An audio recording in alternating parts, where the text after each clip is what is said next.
Dobrý den, dámy a pánové, vítám vás v talk show slečny Martiny. Vítám mezi náma slečnu Aničku a slečnu Lenku, které se proslavily ve filmu V rozpacích. Jak se vám natáčelo film V rozpacích? No, já bych řekla, že velmi dobře, tady ve spolupráci s mou kamarádkou Aničkou. A Klasek, Tak samozřejmě. A co vy, jak si myslíte, že ten film bude v kinech? Bude romantický nebo komediální spíš? To je intimní, jsou tam hlavně intimní scény, takže to bude jemně erotické? Jemně. Hrubě, oh. Takže to... neměli chodit děti mladšího věku. A máte tam jako nějaké partnery, nebo to jste jako lesby? Aha. Ty si myslíš, že to nevystačíme? Dobře. A řekněte mi stručný popis toho filmu. No, takže nejdříve se to odehrává na táboře, že jo? My odjedeme 2 na tábor. Tam se vlastně seznámíme, že jo? No a vlastně bydlíme spolu v jedné chatce, že tam se večír dělají podivné věci. To tady samozřejmě nebudu. Nebudete to tady, musíte si počkat pány. Přijedeme z tábora a vlastně se k sobě nastěhujeme. Pokračuj. Pokračuj. Tak já budu pokračovat. Takže nastěhujeme se k sobě a prožíváme velmi romantický vztah. Ale jméno v rozpacích jsem za film dostal kvůli tomu, že jsme byli v rozpacích, když jsme to oznamovali. Ano, dobře, stop. Jak jste zjistili, že se ten film bude jmenovat Rozpacích?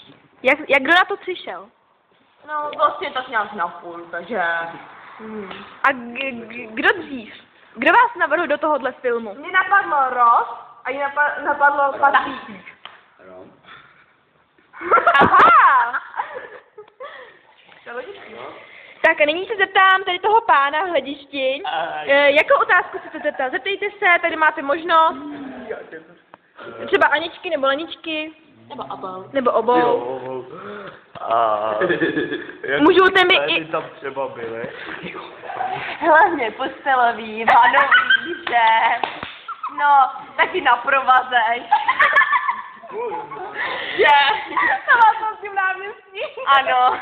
Teď vám to, pane. A co byste ještě chtěli vědět? Kolik bude stát ten film?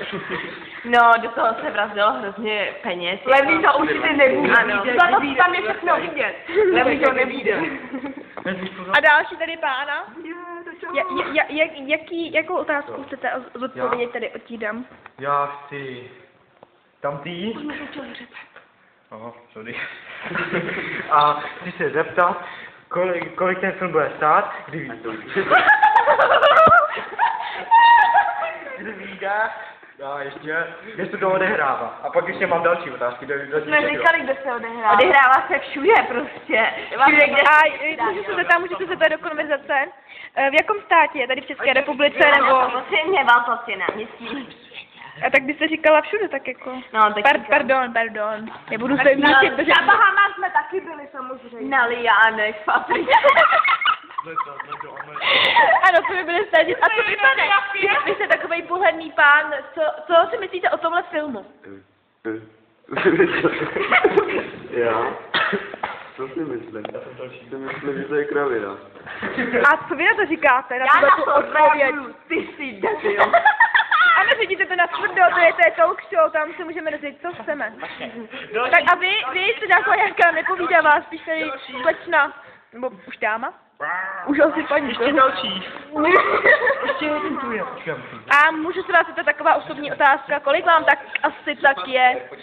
Takže, je 39. Ne, samozřejmě to byl vtip. Nám je 21 obou. Jim? Aha. 40. A věříte nějaké zázraky nebo na první lásku, na první pohled lásku? Jo! Oh. Já mám otázku. A nyní se pánu zeptám, jestli půjdete do kina na tento film. Třeba tady toho pána? Tady toho? Tady toho? Já půjdu, ale nejde. Aha, nejde. A jak na tohle reagujete jako? No rozhodně bych se za něj zajít jako mnoho detailů zabranej a jako ty se vážně za to. A vystupují tam i mladší role, jako třeba dětí? Samozřejmě. A můžu se dozvědět víc trošku? No víte, ty jsi můžeme prozradila, co by nikdo na ten film nešel. Dobře, tak necháme se překvapit, dámy a pánové. A co tamhle ta dáma pohledná? Nemá zájem. Tak asi nic.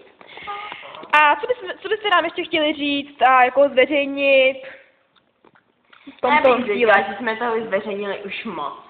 A teď poslední otázka. Potom se do toho dostaneme. Jste naší talk show, Miss Modré tričko. Tady. A samozřejmě tady v talk show vám splníme každé jakékoliv přání. Takže napřed vy.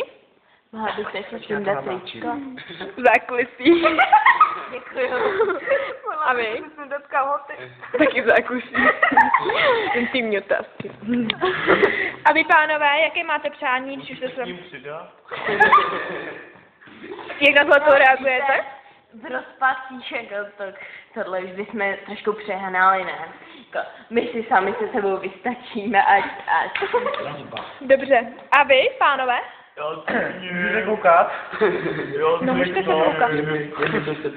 A jaké máte přání od nás, od naší talk show?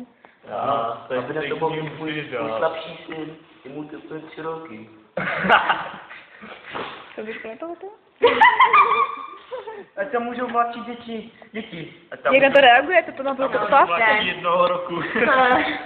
Ty scény, co tam jsou, by mohly hrubě jako narušit. Jejich psychický vývoj. Ale všechno je jedno poprvé, ne? Taky pravda. No, proč ne teda? Proč ne? My potom prostě popřemýšlíme. Dobře, děkuji vám. Nashledanou. Nashledanou. Takže, pánové a dámy, my končíme v tomhle dílu a příště se setkáme s manželema kokotovými. To byl to dek. No tak může mít do toho zákulisí, že jo?